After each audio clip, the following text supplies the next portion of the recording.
mayroong pagkatwala ng pagkain sa lungsod. Inuutos ng hari na magsama si Ebed-Melech na 3 lalaki at pagtulong-tulungan nilang ahon sa balon si Jeremias at baka mamatay. Ang salita ng Diyos, salamat sa Diyos.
Nararapat na laging tignan ng isang Kristiyano ang mga halimbawa ni Jesus na nanatiling tapat sa Ama.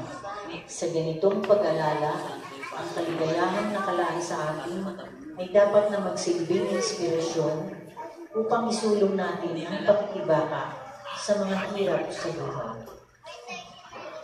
Pagbasa mula sa sulat sa mga Hebreo. Mga kapatid, yamang naliligid tayo ng makapal na saksi, iwaksin natin ang kasalanan at ang anumang balakid na pumipigil sa atin at tayo'y buong tiyagang magpatuloy sa takbuhin nga sa ating harapan. Ituon natin ang ating paningin kay Jesus na kanyang pinagmulan, na siyang pinagmulan ng ating pananampalataya at siya ring nagpasakdal nito. Dahil sa kagalakang naghihintay sa kanya, hindi niya ipihiniya ang mamatay sa krus at siya ngayon nakaluklog sa kanan ng trono ng Diyos. Isip-isipin ninyo kung gaano ang tinigis niyang paglaban ng mga makasalanan upang hindi kayo manupaypay upang hinaan ng loob. Hindi pa humahantong sa pagganap ng inyong dugo ang pagtitunggalin ninyo sa kasalanan. Ang salita ng Diyos. Salamat sa Diyos. Magsitayo po ang lahat.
Ang tinig po'y pakikinggan ng kabilang sa aking katawan.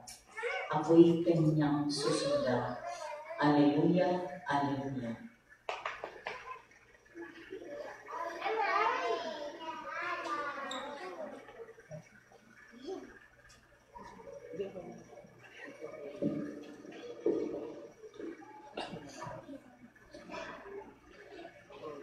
Sumainyo ang Panginoon. At sumayin Ang pagpapahayag ng mabuting balita ng Panginoon ayon kay San Lucas. papuri sa iyo, Panginoon.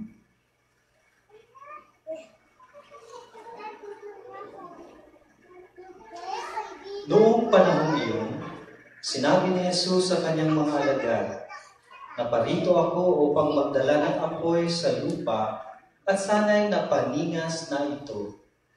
May isang binyag na dapat kong tanggapin at napagabag ako hanggat hindi natutupad ito. Akala ba ninyo'y pumarito ako upang magdala ng kapayapaan sa lupa?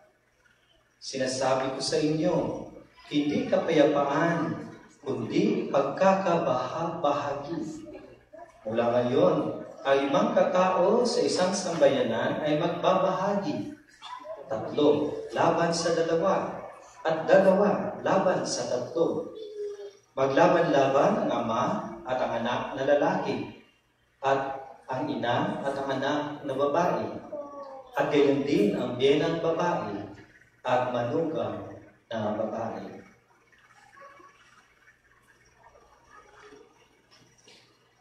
Mga minahal kong mga kapatid, ang mabuting balita ng ating kaligtasan. Pinupuri ka namin, Panginoong Jesucristo. Nagsimpo na po ang lahat. Walang Diyos, at kung meron man, siya'y patay. Oo, walang Diyos, at kung meron man, siya ay patay. Yan ang paninindigan ng mga atheist kung tawagin. Mga taong hindi naniniwala na may Diyos. At kung naniwala man sila, ang Diyos na ito ay patay. Tayong lahat ay naparito dahil naniniwala tayo na sa kabila ng pagpapalaganap ng mga atheista sa kanilang prinsipyo na walang Diyos at patay ang Diyos, tayo ay buong pusong tinanggap ang buhay na Diyos. Palakpakan natin ang Panginoon Diyos. Ako po lamang ay nalulungkot dahil bagamang patuloy tayong naniniwala na may buhay na Diyos, hindi talaga natin na ipapakita sa buhay ito. Tingnan niyo na lamang. Dahil sa mga napakadali ang speed and fast technology that we have, sometimes we so much rely on technology rather than God. Pag tumang tiyan, andyan ang instant noodles. Pag ikaw ay naiinim, andyan ang sigarilyo. At pag ikaw ay medyo gusto magka-baby, mayroon ng test tube ngayon. Napakadali. Para baga ang problema natin ay madaling masolusyonan, wala na ang Diyos. Yung ating mga nalalaman noon at natutunan na ang Diyos na buhay ay andyan sa ating tabi, ay parang hindi na nararamdaman. Lalo pa siguro kung ikaw ay andoon sa gitna ng kahirapan. Paano kung ang iyong nanay ay may sakit? At ika'y walang-wala, at sa iyong panalangin, lalong nagkasakit, at ika'y lalong walang-wala, may Diyos pa kayo. Marami sa atin nagtatanong, why are evil things happening to good people? At nananalangin, nasaan ang Diyos?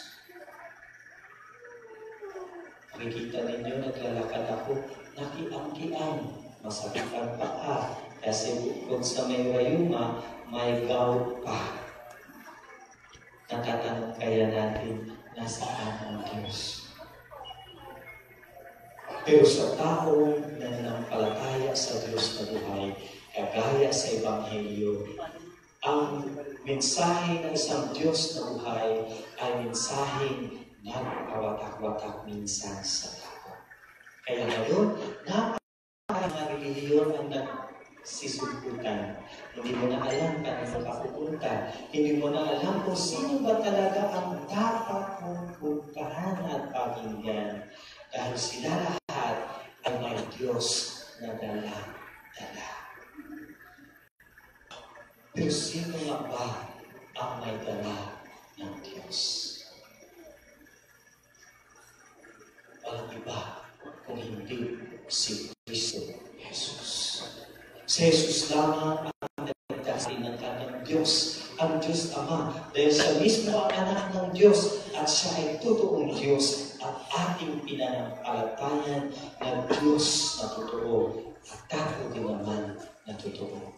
At sa pananampalatayang din nga ni Kristo, dito mapapakita natin paano tayo maging tapat sa ating tunay na pananampalataya sa Diyos. Hindi mo kailangan magpakamartir. Hindi mo kailangan maggawa ng napakadami-daming magandang gawain para kang masabi na totoo na nampalataya ka sa Diyos na buhay. Isang simple lang na tanong ko. How does it feel to make the sign of the cross? Naramdaman niyo ba nung kayo nagsasabi sa ngalan ng Ama, ng Anak, at ng Espiritu Santo? Because for me, this is the very first and basic expression of our faith to the God who is alive. Tayo kay Kristo na namatay sa krus, marami pa rin tayong mga kapatid na hindi naniniwala sa pananampalatayang dala ni Kristo na nagpakamatay sa krus. Kumusta ang ating expression, simple expression of His faith? In the name of the Father, and of the Son, and of the Holy Spirit. Dahil dito makikita mo gaano ba talaga katunay at authentic ang iyong pananampalataya. Kung ikaw yung tipong tao na pag nag-sign of the cross ka ganito, anong klaseng pananampalataya meron ka? Mayroon pa ako minsan nakikita mga tao na bago mag-sign of the cross, parang titingin-tingin kung ano nakakita. Sa ganyan. Ang iba naman tatalikod, natatakot. Sino sa inyo nagsasayang the cross sa loob ng bus, sa cafeteria, sa restaurant, o sa inyong pagbaba? Ako'y natutuwa pag nakasakay ako ng bus, katabi ko, bawat makitang simbahan nagsasayang ng cross. Dahil napakalaki ito, basic, and yet this is the very big expression of our faith that, hey, God, our God is alive. We believe in a God who is the Father, the Son, and the Holy Spirit. Unang-una, sa sign of the cross pa lamang, kasi ito minsan ang nagpawatak-watak sa atin. Ito ba? Ito minsan ang dahilan na hindi magkakaunawaan ang nanay at ang tatay, ang ate at ang kuya. Dahil may naniniwala sa cross na hindi naniniwala sa cross. Pero sa aking palagay po, kung tunay tayo naniniwala sa Diyos na buhay, unang expression natin is ang ating pag-claim, the accusation that we believe and we are living in the name of the Father and of the Son and of the Holy Spirit. At ito ay pagpapaalala sa iyong sarili at sa iba na totoo nga may Diyos na buhay. At ang Diyos na ito ay may tatlong persona. Ang Ama, ang Anak, at ang Espiritu Santo. Sa sign of the cross, may dalawang paraan. Yung open hand, sa ngalan ng Ama, ng Anak, at ng Espiritu Santo. Ang pangalawa, yung tatlong daliri na kahawak at yung dalawang kamay na sa gitna, sa ngalan ng Ama, ng Anak, at ng Espiritu Santo. Either of the two, walang problema. Dahil ang open arms, nagsasabi na ito ay ang pagtanggap natin ng bendisyon ng Ama, ng Anak, at ng Espiritu Santo. Ang tatlong paghawak naman ng kamay ay simbolo ng pananampalataya natin sa tatlong persona ng Diyos, ang Ama, ang Anak, at ang Espiritu Santo. Habang ang dalawa ay pakikipag-isa natin sa totoong buhay ni Kristo, ang buhay maka-Diyos at ang buhay ng pagkatao, the true nature of Christ. And we never betrays the sign of the cross in the name of the Father and of the Son and of the Holy Spirit. We allow ourselves na manahan sa ating buong pagkatao ang Diyos na buhay na Santatlo. So that is first expression of our faith na minsan inaayawan ng mga tao. At sa pag-trace natin in the name of the Father and of the Son and of the Holy Spirit, hindi lamang ito pag-acknowledge sa presence ng Diyos na buhay sa ating sarili, kundi ang ating commitment na ako na nag-cross ngayon, na nakatayo at nagsasabi sa ngalan ng Ama at Anak at ng Espiritu Santo ay mamumuhay ayon sa salita ng Diyos. Dito ang ating problema. Bakit minsan inaayawan ang cross ni Kristo? Kasi tayo ng mga Kristiyano na naniniwala kay Kristo Jesus sa kanyang pagkabuhay, pagpasakit at pagkamatay, naniniwala lang tayo dahil sa resurrection. Sino ba sa atin gustong mag-sakripisyo? Sino ba dito sa atin ang gustong maialay ang kanyang sarili para sa Diyos at pagkikuha ng Diyos? Sino ang gustong maghila para sa Diyos? Sino gusto itakwil ng kanyang mga kaibigan dahil sa Diyos? Diba napakahirap nito? Dahil gusto lang natin the resurrection of Christ. Nakalimutan natin that before Christ resurrected, He goes through the entire sacrifices. Just ikaw at ako ay mabigyan ng tunay na buhay na walang hanggan. Mahal ko mga kapatid, sa panahon natin ngayon, our battle is a spiritual battle. Hindi pa ninyo ito nakikita at hindi nyo nararamdaman yung mga angkol na nararanasan ninyo. That's why ang Ebanghelyo ngayon ay nag-challenge sa atin. ang ating tunay at wagas na pagmananampalataya sa Kanya. May maniniwala man sa atin o hindi. Itatakwil man tayo ng ating mga magulang o hindi.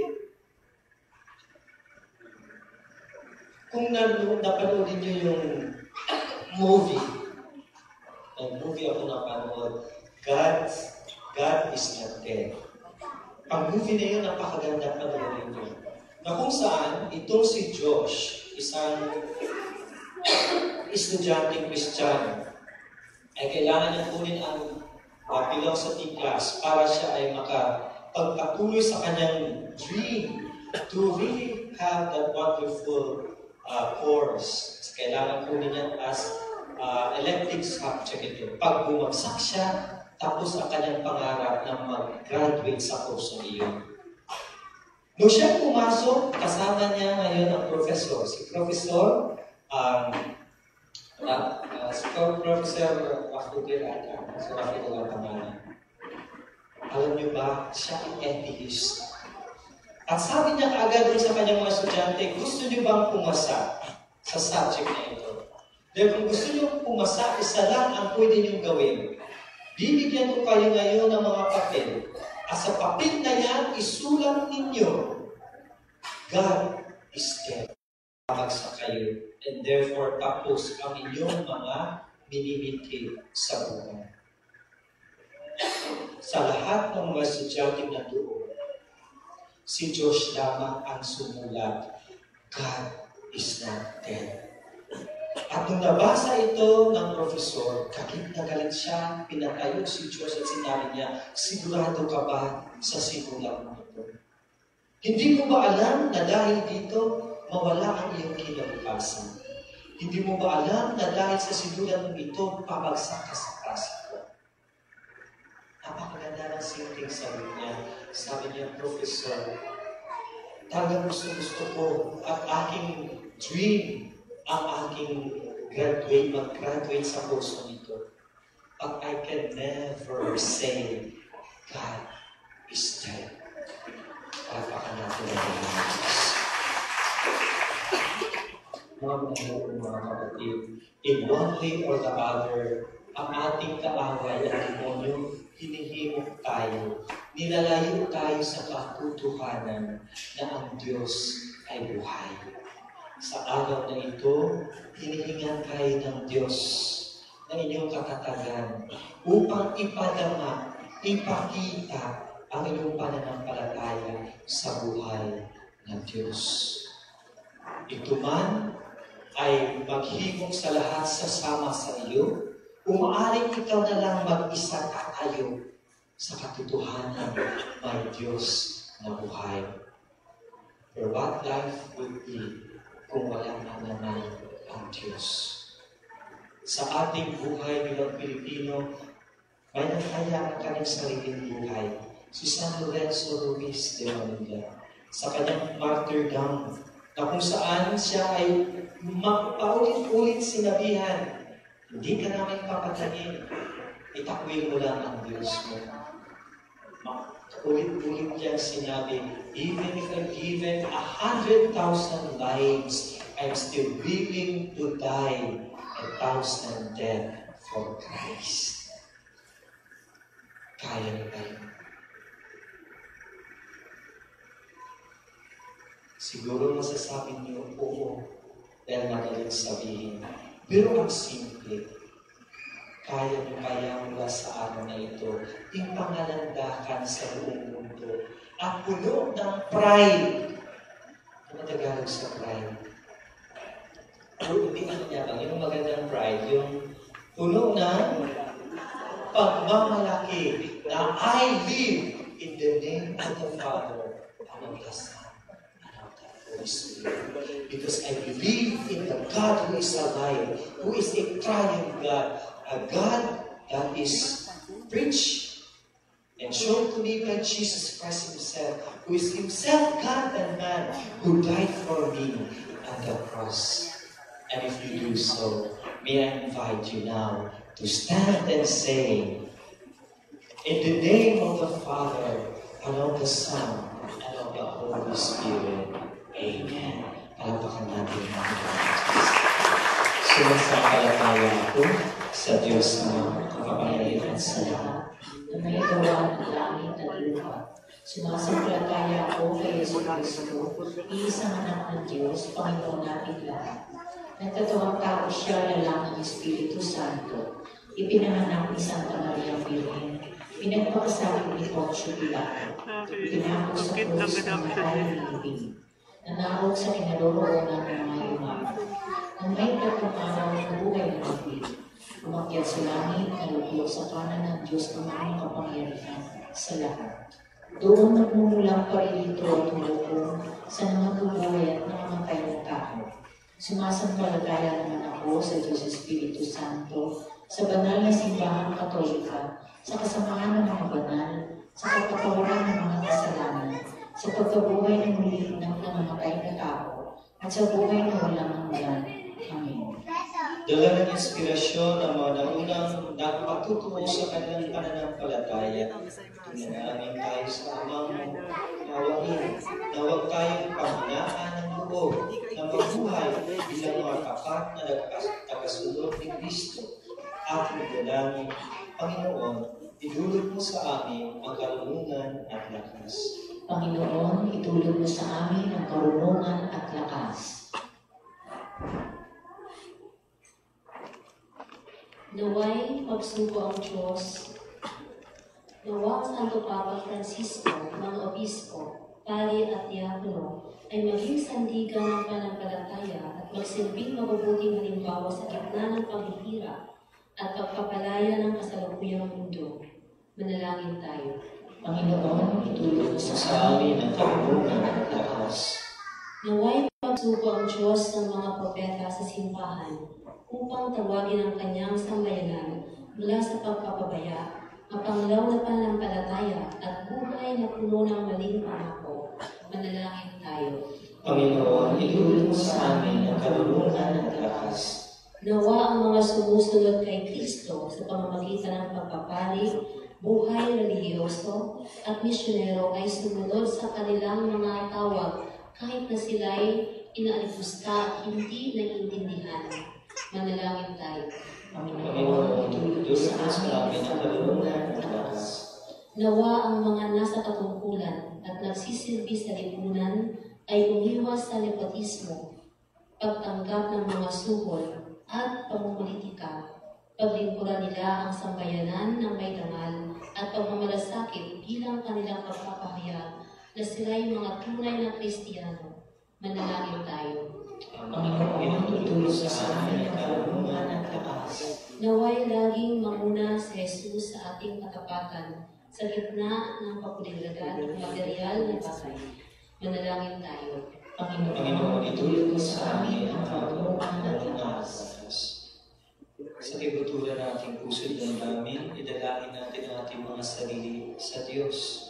Lalo ng mga kasamahan dito sa Feast Limos, ang ating mga kapatid na lingkod, si Brother Lex, ang lahat ng mga elders, ang ating mga servant leaders, na nawa, bigyan sila ng Diyos ng katatagan, kasama ako, sa ating pananampalataya sa Kanya, upang mag-alab nawa ang buhay ng Diyos sa ating mga puso, damdamin at gawain. Manalangin tayo sa Panginoon. Panginoon, itulog mo sa amin ang karunungan at lakas. Dinggin mo ang aming mga hiling, Ama. Biyayaan mo kami ng higit na maraming tagasunod mo na isinasantabi ang sariling pangangailangan, masunod lamang ang kalooban ng iyong kaharian. Pinilin namin ito sa pamamagitan ni Kristo, aming Panginoon. Amen. Magsiupo po ang lahat.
Manalangin kayo kung minaako mga kapatid dito paghaan sa ating mga kamay, ay kalugdan ng Diyos sa mga makapangyarihan sa lahat. Tanggapin nawa ng Panginoon itong paghain sa iyong mga kamay, sa kapurihan niya at karangalan, sa ating kapakinabangan at sa buong sambayanan niyang banal.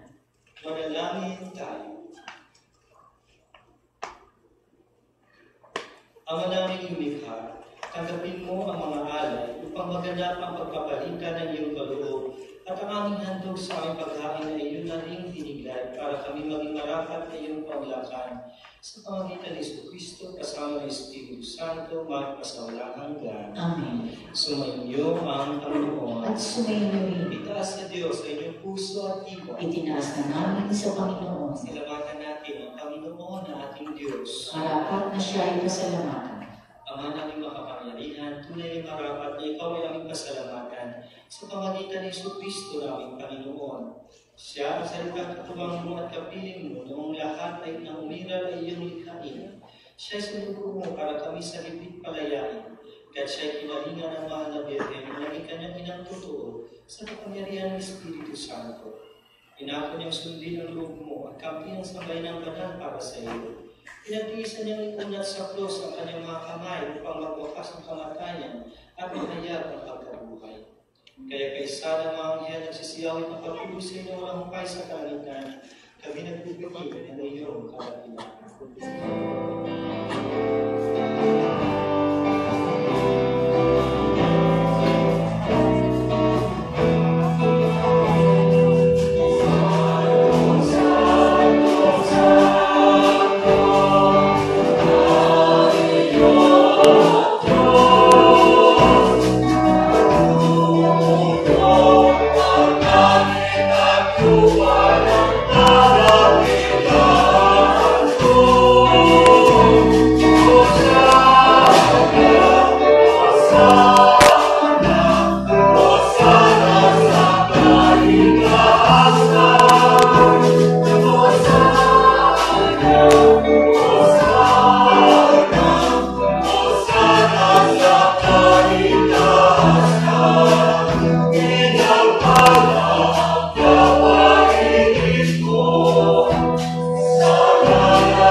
Ama naming banal, ikaw ang bukalagtan ng kabanalan. Kaya sa pamagitan ng Espiritu, maging banal ang mga kalooban ito, upang para sa amin maging katawan at dugo na yung anak at aming Panginoong Jesucristo.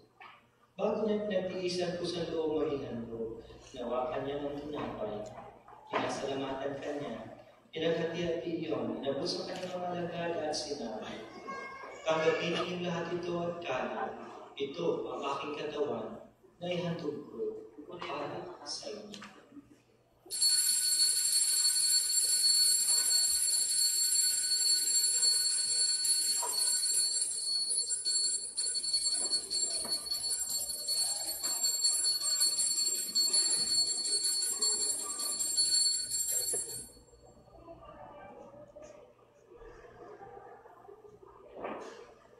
Kaya hindi naman nang matapos ang hapunan, hinawakan niya ang kalis. Muli kanyang pinasalamatan.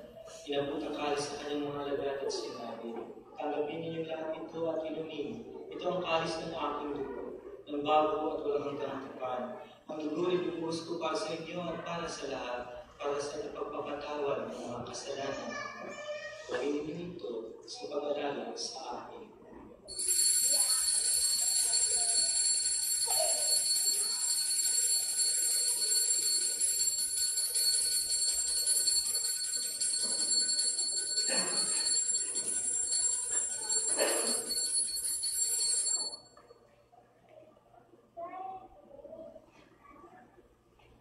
Ang misteryo ng ating pananampalataya. Si Kristo'y namatay, si Kristo'y nabuhay, si Kristo'y babalik sa wakas ng panahon. Ama, ginagawa namin ngayon ang pag-alala sa pagkamatay at maging pagkabuhay ng anak. Kaya tinalay namin sa iyo ang tinapay na bibigay buhay, panangkalis na kaloob ng kaligtasan. Kami nagpasalamat dahil kayo kami yung minarapat tumayo sa harap mo para matungkol sa iyo. Isinasama namin kayo kasalo-salo sa katawan ng Dugo ni Kristo ay magpupun sa pagkakaisa sa pamagitan ng Espiritu Santo. Ama, linapin mo yung simbahang laganap sa buong daigdig. Puspusin mo kami sa pag-ibig kay San Papa Francisco, Meridano, Obispo ng Niños, at ang mga kapispuhan at mga kapatid. Alahanin mo rin ang mga kapatid namin na hinlay na magpapasa sila rin na bubuhay ngayon din na lahat sa mga kumana. Kawahan mo sila at patuloyin sa iyong kaliwanagan. Kawahan na pagkadapatin kami lahat na magkasalo sa iyong buhay na walang wakas. Kaysa na mahal na Birhen Maria, Ina ng Diyos, ang mahal na Birhen sa Fatima. Kaysa na Senior San Jose, ang kanyang mahal na esposo. Kaysa na mga apostolan at ang mga banal na mamuhay dito sa daigdig na palagulong sa iyo. Nagpatiwang naman namin ang papuri sa ikarangan mo sa pamagitan ng anak at ang Panginoon Hesus Kristo. Sa pamamagitan ni Hesus Kristo, kasama niya sa Kanya ang lahat ng parangal at papuri sa iyo ng Diyos ng mga kapangyarihan, kasama ng Espiritu Santo, magpasawalang hanggan.